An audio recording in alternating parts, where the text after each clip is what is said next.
What's up guys, I'm Nathan and this is Full Throttle Cars. In today's video we're going to be doing somewhat of a vlog, which means we have a couple different things to tell you, a couple different things to show you, starting with my Civic and the story of how I got rear-ended yesterday, and then moving into an exciting possible future for the channel that includes maybe an extra car, an extra project, and an extra series of videos. But with that said, let's get straight into it.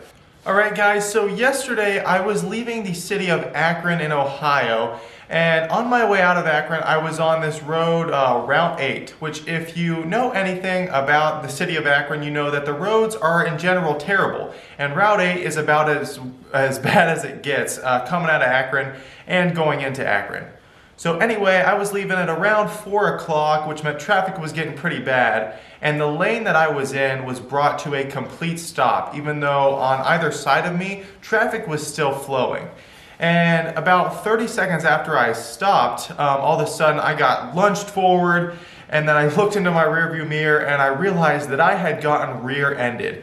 And now behind me I saw a blue Toyota Prius that fortunately had a pretty low hood, so it kind of scooped under the Civic, but I felt like I had gotten hit extremely hard.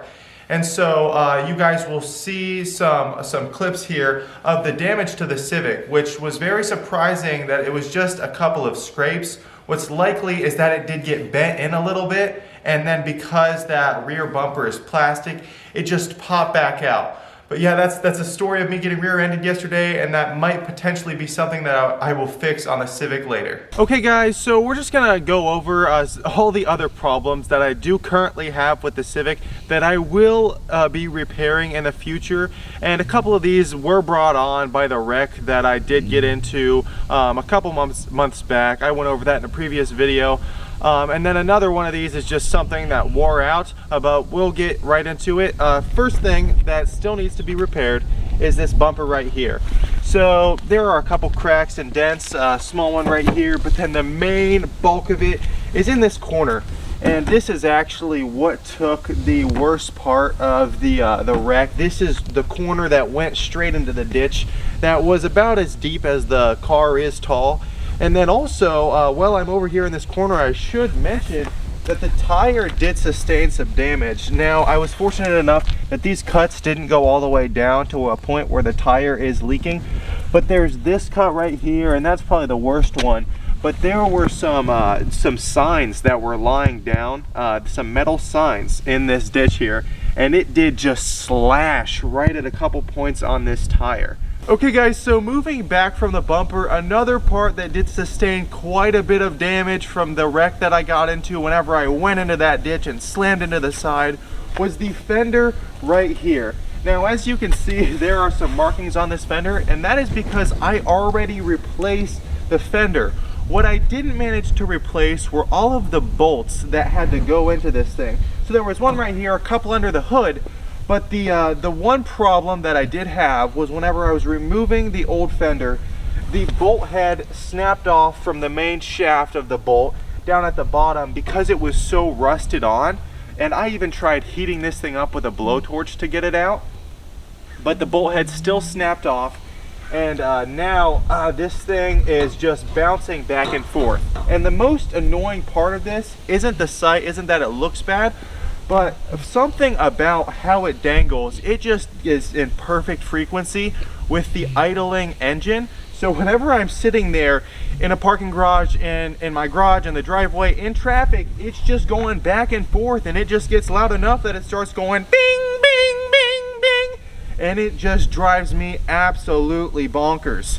Now moving back, another thing that went wrong, and this is probably the final thing that I'll mention about the wreck, is that this part back here did sustain a little bit of damage. Now I really don't want to replace this piece of metal, because if you look, it goes down up right to there to where the fender, all under the door, comes back past this beautiful sticker on my windshield here, on the window right there, and then it goes all the way up over the top. And honestly, it sounds and looks like a terrible repair that I really just don't want to do, but it is something that I might be able to do, but probably won't be doing on the channel anytime soon.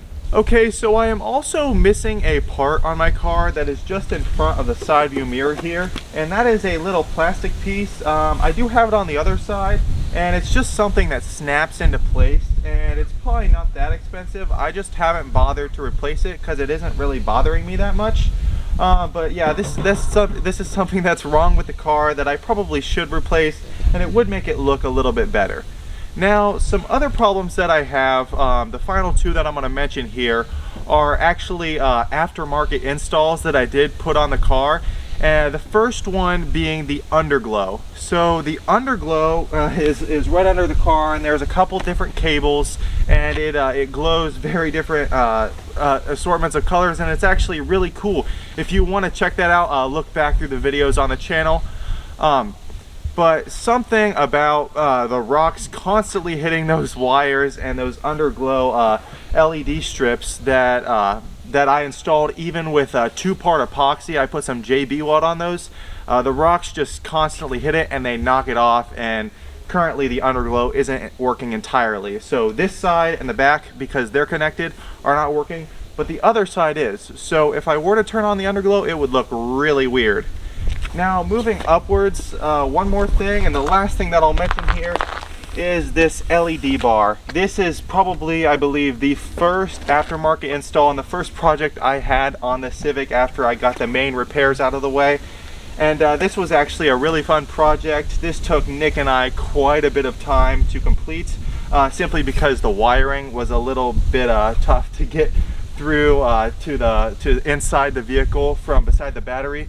But yeah, that actually completes all of the things that are currently wrong with the Civic. Alright guys, so that is going to do it for today's video. I really hope that you did enjoy me going over all of the problems that I have with the Civic, and I really hope that you enjoyed hearing about me getting rear-ended in traffic. If you have anything to say to Nick and I, please leave it in the comments below. Please drop a like and please subscribe. Help push us to 2,000 subscribers. Bye guys.